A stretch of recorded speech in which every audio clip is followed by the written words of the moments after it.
You don't have to worry about missing out on that great interest rate that you got back in 2020 to utilize the equity that you have in your home. You can actually use this equity for things like home upgrades, paying down credit card debt, or using it to invest with. Tap in, Money Talk Mondays. Let's go.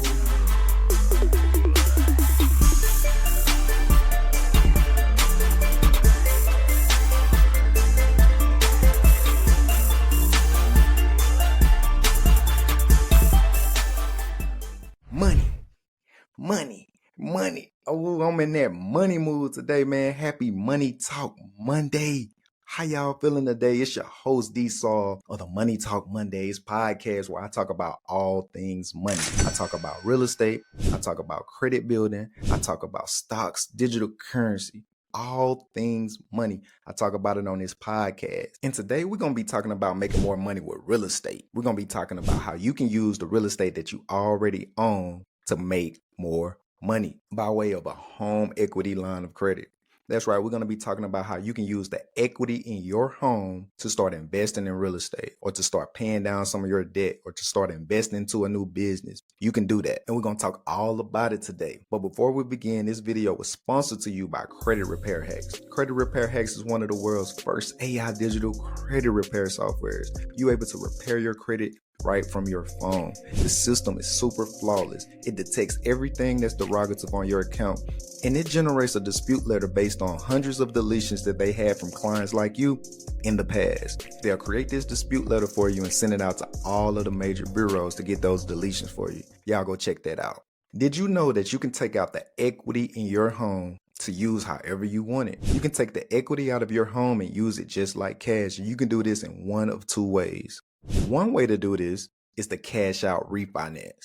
Now, this is probably one of the biggest reasons why most people are scared to use their equity right now. We're going to talk about that in a second. But with the cash out refinance, you're able to refinance your mortgage, and whatever equity that you got since you bought it, you're able to use that just like cash. Or the second option is a HELOC, a home equity line of credit. How this would work is, based on the equity in your home, a lender will actually give you a line of credit for that amount.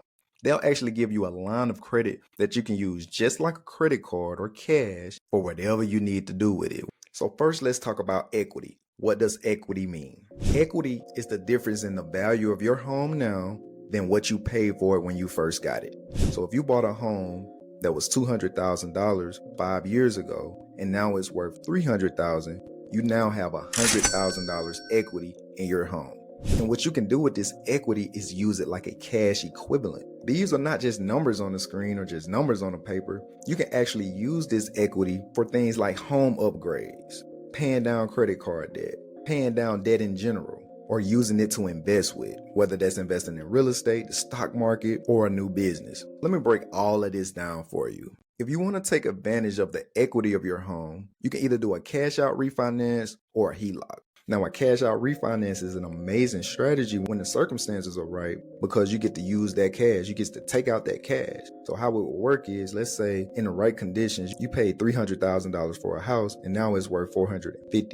Based on the equity of your home, just to make the numbers make sense, you can now go refinance it, get a new mortgage on that loan. That'll make it $450,000 mortgage that you're paying. And that $150,000 equity that you had, they'll give it to you in cash. And you can go use that how you want.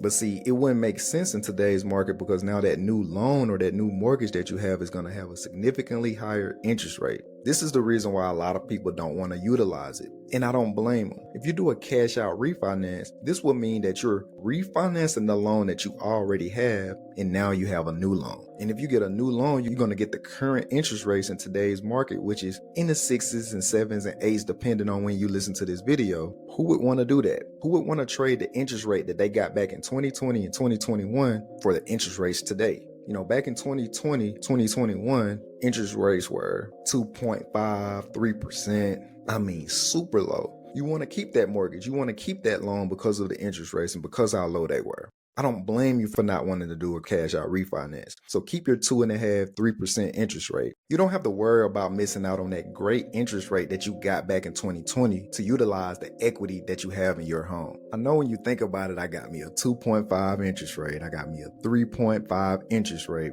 I don't want to refinance and miss out on this great interest rate. Here's the thing, you don't have to. There's a such thing as a HELOC, a home equity line of credit. If you do a HELOC, you don't have to worry about losing out on that great interest rate that you got back in 2020. If you get a HELOC, it serves as a second mortgage. You will keep your existing mortgage that you already had, and this HELOC will serve like a credit card. So in that same example, if you got $150,000 equity in your property, they'll give you a line of credit for this $150K, and it'll be a variable interest rate, which means it's fluctuating changes over time. And one of the best things about it, it doesn't charge you interest until you use it. It works just like a credit card. So if you never use it, or if you never need home improvements, or you never need to go pay down any debt or start that new business, you will just have that $150,000 line of credit sitting there whenever you do need it. Now, what can you do with this equity? Right now, you can take advantage in the real estate market. That's right, you can take the equity in your home and use it for down payment and closing costs to buy a new investment property. This is especially good for home buyers that have a property with plenty equity and don't want to use their own cash to start investing into real estate. So if you want to get a fixer-upper, or if you want to get a rental property and get some rent coming in, you can actually use the equity in your home to pay for that. Call me and I'll tell you how you can use that equity in your home as that down payment, as your closing costs,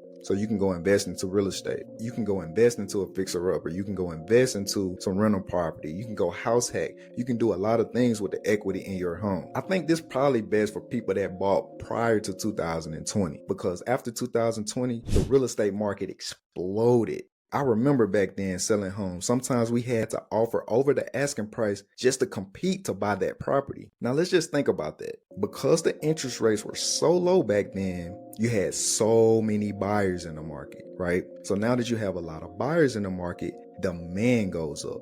And what happens when demand goes up? Prices go up. Now sellers can sell for whatever they want to sell for because there's so many buyers in the market competing for one home. All right, I'll put into even more perspective. Let's say interest rates 2.53% again. This house is worth $300,000. Now, this one house, $300,000, has 10 buyers all competing for it. I mean, it's a beautiful property. Everybody wants it. Let's say some buyer that really wants it come in and offers $350,000 for that $300,000 property. Now, once that offer wins and that house sells for $350,000, this becomes the new value for homes like that. So every home in that neighborhood that's similar now can sell for $350,000. And let's say that keeps happening. You get 10K over asking price here, 15K over asking price over there. Now this neighborhood has slowly increased $75,000 in equity in just a few years. This is what real estate does. Values always go up. This is why a property back 100 years ago probably cost $1,500 is now worth $1.5 million, especially in cities like New York. People in that market was paying way over asking price, and now all of the values everywhere around the country has went up. Home prices everywhere has increased. Now let's take that same example. Now this neighborhood is worth $375,000. Let's say you were one of the lucky ones that paid $250,000 for that property back in, let's say, 2017. You paid $250,000. Now it's worth $375,000. You have $125,000 in equity.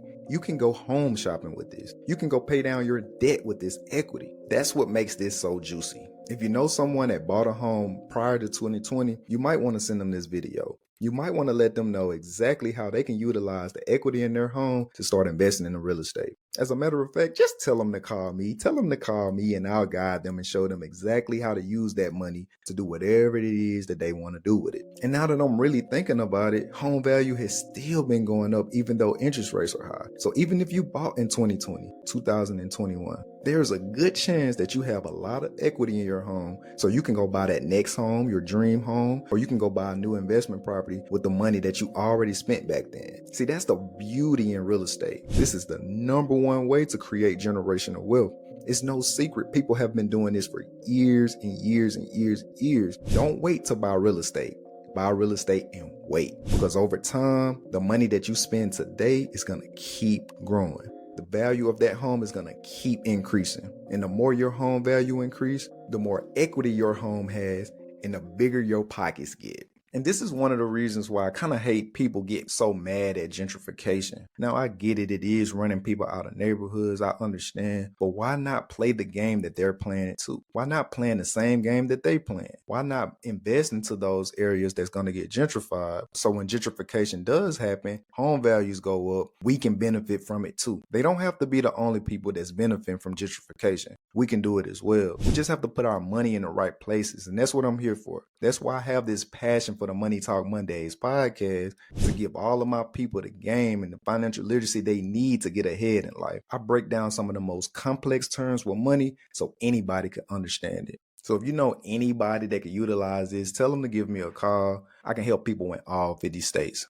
Let's buy off the block, y'all. Let's go buy all the real estate we can. If you don't have any idea on how you can start, I'll leave a link to set up a consultation with me, and you just tell me where you are right now and I'll help you come up with a plan. It doesn't matter if it happened this year or next year. We can sit down and write up a 2-year plan on how you can start buying real estate. Even if it's your first home, I have a first-time home buyer's guide. I'll also leave that in the description. And you can download and learn the 10 steps that you can take now to start preparing for the home buying process. I appreciate y'all listening in today. I'm always so grateful for y'all listening to me.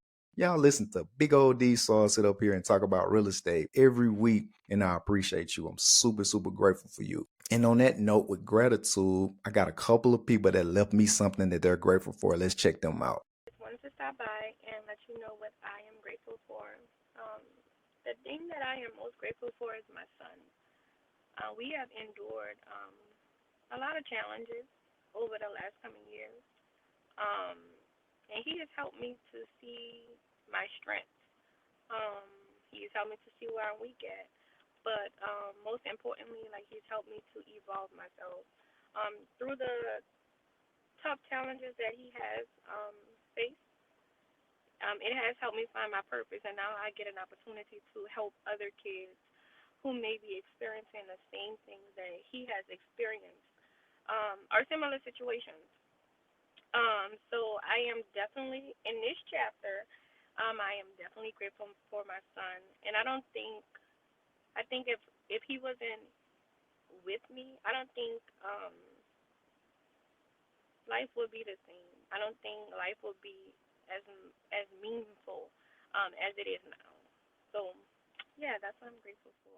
Big old gratitude. I love that. All right, we got one more for y'all, man. Let's run it. Well, good morning. I guess I wanted to say that I'm grateful for growth. Not only growth, as most people know it, but like growth within my own comprehension. You know, I find that I've always been a person. I know how I feel, and I know what I'm going through. But you know, sometimes you only know what you know about yourself. You have a hard time comprehending the things around you. And I'm grateful for the ability to renew my own mind with other people's to understand the world around me. And I didn't realize how important that was until later on in my life. But I'm grateful for that bit of growth. Gratitude, man. I love gratitude, man. I appreciate y'all for leaving me a message. And if you want to leave something that you're grateful for, I'm going to leave that in the description. It can be anything, big or small. It can be a long message, or it can be something short and sweet. Click that link in the description. Leave me something that you're grateful for, and I'll air you on the show. I appreciate y'all joining in today. Do me a favor, like this video, share it, and go leave me a review. Anytime you leave me a review, it greatly boosts the algorithm of the show so it can reach more people that need to hear this information. So I appreciate every like, I appreciate every share, I appreciate every comment, I appreciate every review that y'all leave. It helps the show, and I'm grateful for you. Y'all go follow me on all social media platforms. I'm on Instagram, TikTok, Facebook. Y'all go check me out. And when you click on that link to look at all of my profiles, you'll see my book, How I Fix My Own Credit in 6 Months. I wrote a book that really broke down the credit building process. If you suffer from a low credit score, then this book is for you. I put in all of the credit secrets right there in that book, and it's only $9.99. Each copy that sold goes to my effort of teaching financial literacy in all the high schools. Yep, every junior and senior is going to learn all of this financial literacy game that I talk about on my podcast, so they don't have to play catch up when they get 30, 40 years old. They're going to get this soon as they get that diploma, and that's my word.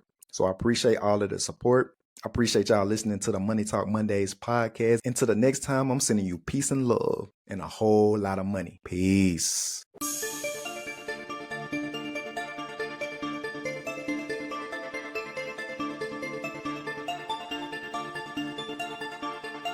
Boss beat, boy.